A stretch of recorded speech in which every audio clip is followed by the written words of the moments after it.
Good to Great by Jim Collins, Chapter 3. First who, then what. This diagram illustrates the transition from a good to great company.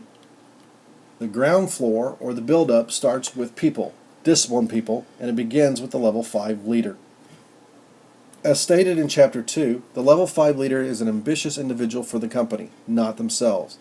The level 5 leader channels their ego needs away from themselves and into the larger goal of building a great company. They are competent, highly capable, effective leaders that contribute as a member of the team.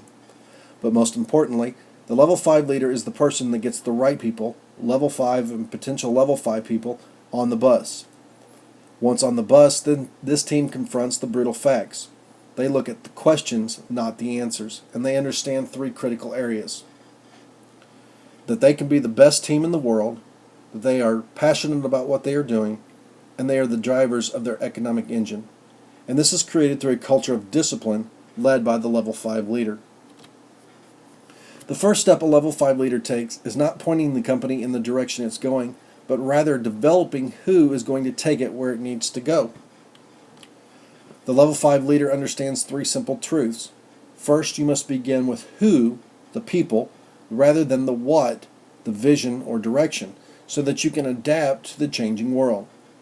If you have the right people, the problem of motivating and managing these people goes away, because the right people will motivate and manage themselves.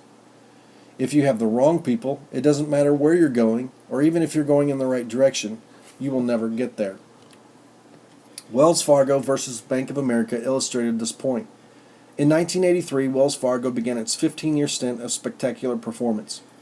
But it didn't begin there. The foundation, or the build-up, began back in the 1970s when CEO Dick Cooley began building the most talented management team the industry had ever seen. He started with the who. He knew that there was a change coming in the industry. He did not know where it was coming from, in what form it would come, or even where it would lead to. All he knew is that it was coming. He did not map out a strategy for the change, the what. Rather, he focused on injecting an endless stream of talent into the veins of the company. He hired the who, the people, wherever and whenever he found them. Bank of America took a different approach. They followed the weak general's strong lieutenant model. This left plastic people, people who had been trained to submit to the direction of the domineering CEO. By picking weak leaders, they felt that the strong, capable workers would stick around, and in the end, it would cost them $1 billion. This diagram illustrates the approach taken by Wells Fargo and Bank of America. Wells Fargo began with a level 5 leader that focused on people first, then direction, and they soared from a good to great company. Whereas Bank of America began with a level 4 leader who focused on the direction and then tried to find someone to get them there. And again, it cost them $1 billion. Bank of America, however, did rebound, but it was not until they hired Wells Fargo's executives, level 5 leaders, to get them to where they needed to go. One of the key points during this time was the correlation between good to great companies and their incentive systems. The key point was that there was no systematic pattern linking executive compensation to the process of going from good to great. It's not about how you compensate your executives, but who you compensate in the first place. Compensation and incentives are important, but for a different reason in a good to great company. The purpose is not about getting the right behaviors from the wrong people, it's about getting the right people to begin with.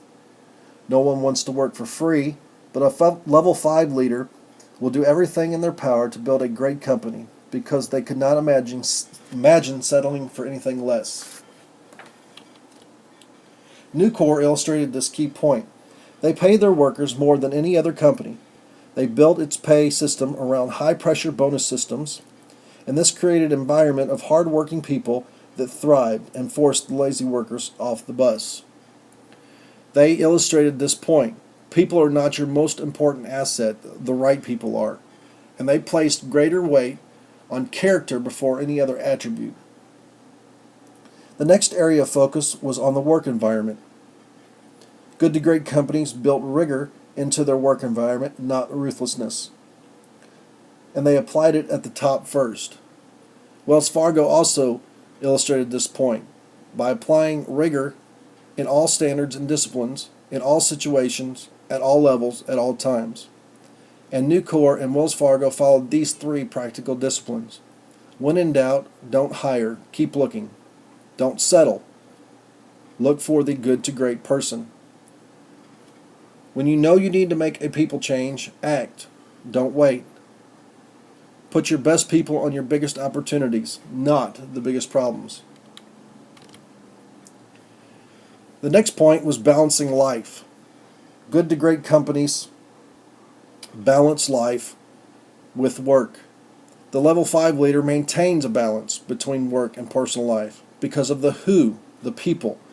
The level 5 leader assembles a team of the right people and then gives them the right job, puts them in the right situation, and allows them to thrive and grow. In return, this allows the level 5 leader to have a life outside of work, to balance work and personal life. How does this relate to an administrator?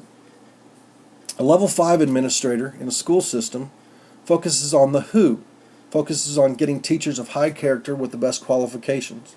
They look to build a staff of teachers with level 5 potential.